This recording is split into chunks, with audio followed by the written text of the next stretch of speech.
Hi, today I'm going to be doing a review of this ABS tungsten material I procured from Maker Geeks, actually.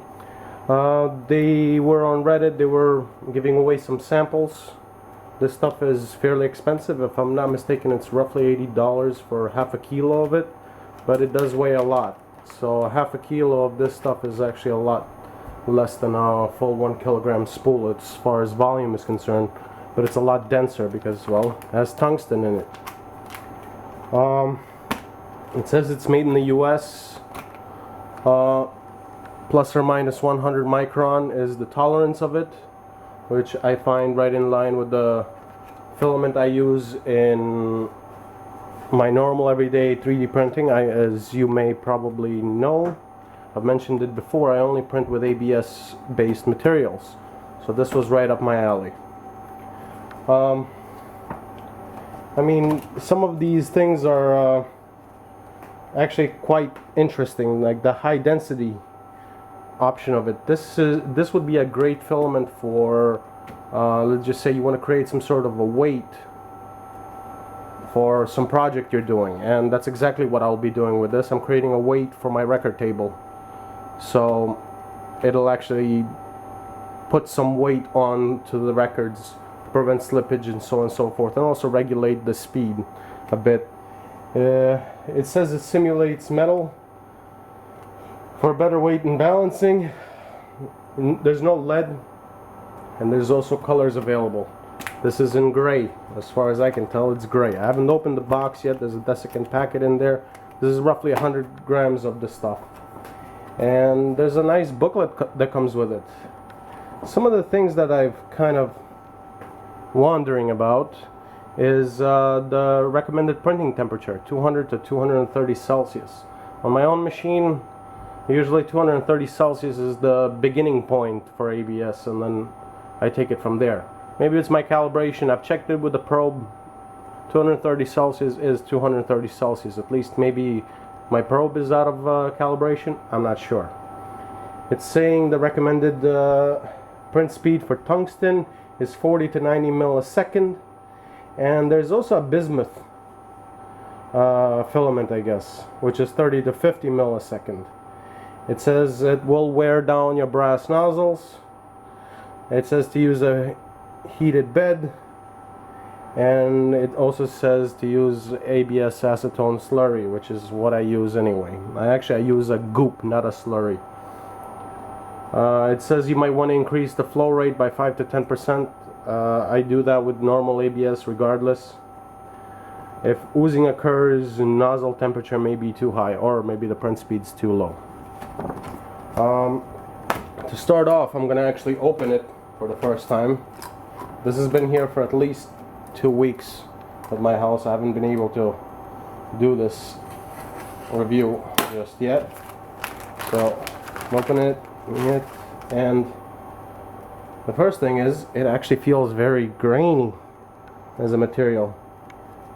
Flexibility is not too bad, and there seem to be pieces of tape stuck to this. I'm going to take the first 5 meters or so and run an average of this. I'm going to use my feeler gauge that I did in a previous review, and I'm going to measure every 10 centimeters. So with that said, these are the markings that I use. I just drag the filament over, I write down, and then I average it out for about 5 meters worth of this stuff. Hopefully it doesn't break, because other reviewers have said this stuff is pretty brittle, but you never know. In either case, the next part of it I'll cut through is going to be the measuring.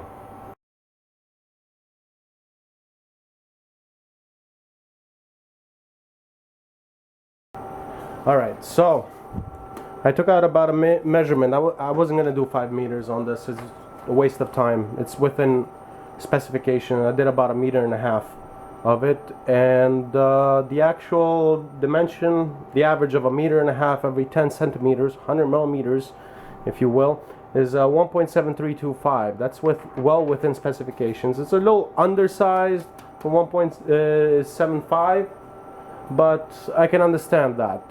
This stuff is very difficult to work with. I ended up spooling it, and actually I broke a chunk of the filament. I guess I got a little too rough with it. It's a little bit more fragile than normal ABS is, but certainly not more than PLA.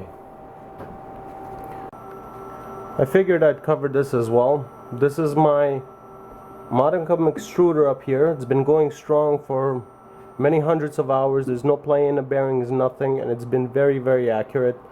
And a wiper here that has a piece of sponge inside. No oil or anything like that, just a dry sponge to clean out the particles. And the reason why the printer is making these noises is because I set it to warm up the bed before I put the ABS goop, and I'll show you why later. One of the other things that I do is I created these little adapters here. This is just a threaded rod. There's bearings in there and a wing nut, and there's washers on the other side that butt in over here. What happens is you want some sort of a bit of tension on this. You don't want this too loose, otherwise it gets unraveled, it gets tangled, and you break a chunk of filament off, and you come in the next morning and you find the printer air printing. I've seen a lot of people talk about spool types in the forums, and I had some of the loose ones, and I tried to turn it on the side and this and that and the other.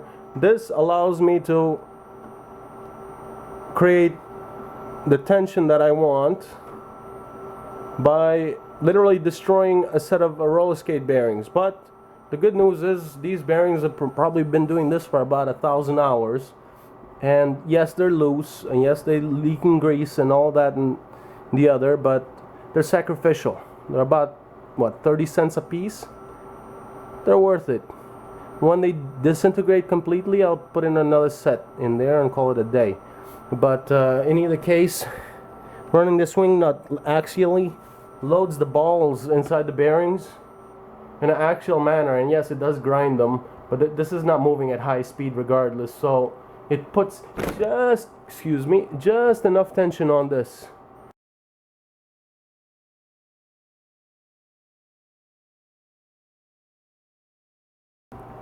As I was saying, with that being said, since my filament broke, I'm going to be feeding this, and then I'm going to wait until this is mostly fed through, and then pinch off from there, from that empty spool that I spooled it onto. I'm just going to feed it while it's printing. So it's a little trick that I've done before. It just requires a little bit of concentration onto what you're doing. One more thing that I kind of do, and a lot of companies recommend ABS slurry.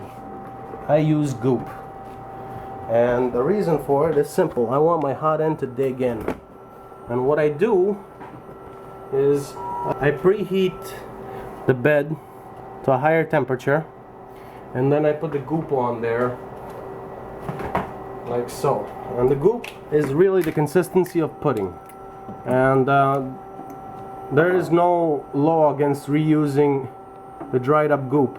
As you can tell, it's pretty thick stuff. What I do is I just put it on a hot bed like so, and I start wiping in the area that I know I'm going to print. And what that does is it creates a thick layer for the print to adhere to.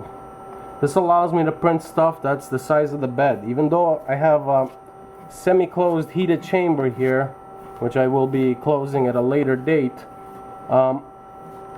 warping is still an issue unless you have a proper stick surface. And I've heard of people talking about sacrificial foam and so on and so forth. Well, consider this sacrificial ABS that sticks pretty damn well to the bed surface. And I mean, I've calibrated my printer to have about 100 micron, 150 micron roughly, I would say, space between the hot end and this, so I tend to build it up quite thick, and that gives me the ability to stick anything. in there. I still usually print with a brim unless it's too big to print with a brim. Then I obviously go brimless. Here's the hot end, little fan on top, and even though the chamber sometimes reaches as high as 40-45 Celsius, that little fan right there just prevents the filament from jamming. Heat creeps up from the bottom all the way through the heatsink. That's why. And the hot end is sunken in. There's a little protective plate here, got a few LEDs here, and I actually designed this myself. I saw other designs out there and I wanted something that was a little bit thinner, so I designed this myself. Maybe I'll upload it to Thingiverse at some point, although I'm not sure anybody's interested in that. The rod ends are Aegis, the German company that builds them. I'll be straight with you guys. With the Delta guys, these things were all the rage, but really, they're not all that much accurate, all that much more accurate than the Traxxas rod ends. If you assemble them properly, the Traxxas rod ends are basically just as accurate as these, and you know what, for the price of 2 of these I can get a whole set of Traxxas. So you live and learn. Next up, we'll be printing the piece and then see how it goes from there. Well, it's done printing. I had to supplement with my normal ABS. I miscalculated how much plastic there was, so the first 10 millimeters or so are 100% infill of the tungsten ABS, and the rest of it is regular ABS. I do notice one thing though, the surface finish on this is very flat. It actually feels like almost like concrete, like it's very dry. It's weird. In either case, since I showed you guys how I lay down the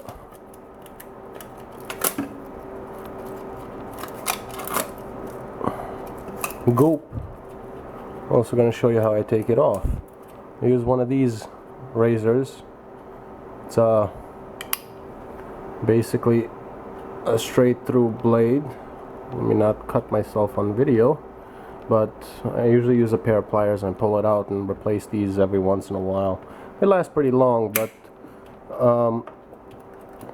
point being is it sticks very, very well.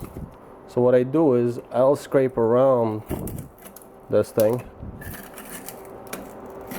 to help it cool down, because from 105 Celsius this has gone to 66 so far, but it's still pretty well stuck.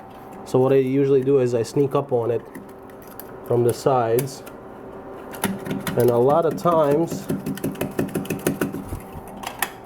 I use a different technique with sheetrock knife, sharp edge, and I usually cut around it like so.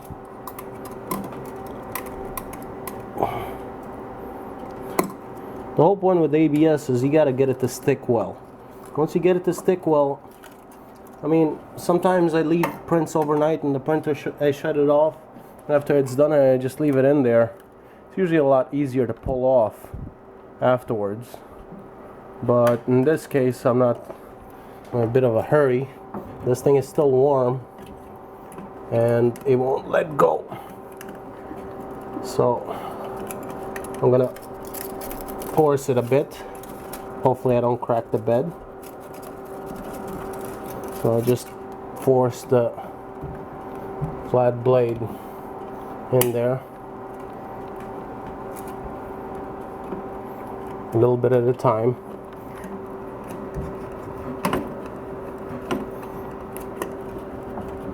Until I can pull it off, like so.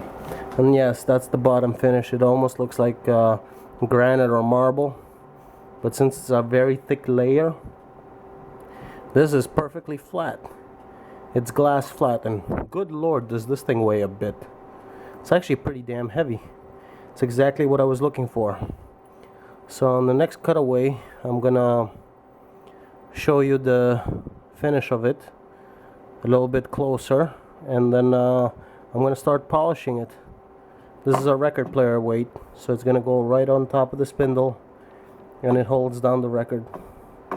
But it's got some good weight to it, I have to admit. Alright, so this is the overhang over here was a little bit bad, so I'm going to polish this off anyway, but this is the actual design. It was a quick design on SketchUp. Little key over here for when it drops down, but I have to say there's still a lot of weight to this. Well, that's the end of it. I 3D printed this. Bottom part is the ABS infused with metal, and the top part is regular black ABS.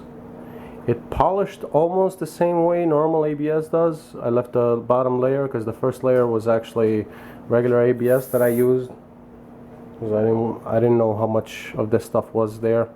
So I have to say it is quite heavy. I mean, it has good weight to it, and what I printed here is something that I wanted for a while, a record weight.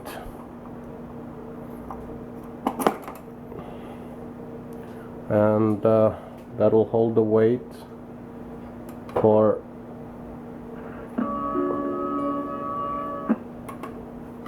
before YouTube cancels my video because I'm taking copyrighted material. The record is actually from the Bee Gees, so it's an old record I picked up at a flea market. In either case, I gotta say a few things to note about this material. It's not easy to sand. It's harder than wood to sand, definitely harder than ABS plastic to sand, and you can't sand it to a shine. You really can't. I tried to sand it down and polish it with acetone, and it still has porous texture to it, which is kind of nice because what I printed here came out really nice. I like the design of it. I like the color, the gray color I do like, and when you sand it, it actually becomes almost white, which is very weird. I just put this on a threaded rod and spun sanded it and ground it a bit. But in either case, I have my record weight. I also printed out a 45 adapter here that fits into there. There's a little key on this record that I have to accommodate for, and I accommodated for it as well on this. One more thing to note is that it is a little bit blobbier than regular ABS. I'm not sure, maybe because of the size differences, but this is actually undersized compared to the stuff I used on top, yet this stuff is blobbing up and this is not. So not sure what happened there. I printed at 245 Celsius. The bond is extremely strong. I mean, this is tough stuff. I would use this if I had a special need for the actual weight of it or extra strength. Something that's impact resistant, I would say this is it. This stuff is, I mean, it won't dent, it's just solid. It's the closest thing to billet that you can take out of a 3D printer, I would say. It is high quality stuff, definitely. It stands up to pretty good abuse. I took a razor to this when I was spin sanding it, trying to groove it, and it won't groove. So yet if I put it against the plastic, it would have cut right through it. So it's definitely abrasive resistant. Of course, in this case I used it as a weight because, well, I wanted a weight for this thing, which I think is a valid use for this, and it came in handy. Thank you, Maker Geek. I give your ABS thumbs up. This is good stuff. The only thing I would say is you got to work on the price a little bit, because I understand these are exotic filaments and all that, and tungsten is not exactly the cheapest material out there to get in powder form, but there has to be a little bit more you guys can optimize from your suppliers to get the price down.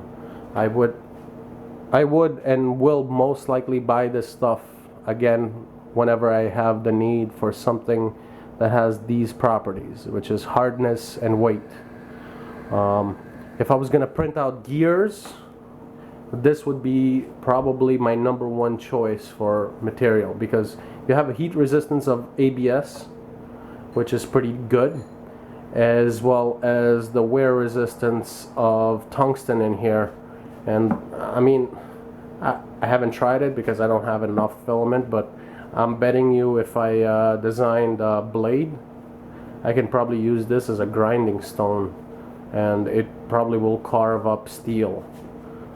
Well, maybe I'm overreaching on that one, but it is quite possible. It is quite possible, depending on the amount of heat it generates. I mean, my blade was scorching hot as I was jumping across this thing, trying to smooth it out. So that's the end of it. Click subscribe if you like my channel. Log into my blog. Every once in a while I throw something interesting over there. And generally comment down there. Don't forget, there's a comment section down there. Add some comments. Let me know. Bye.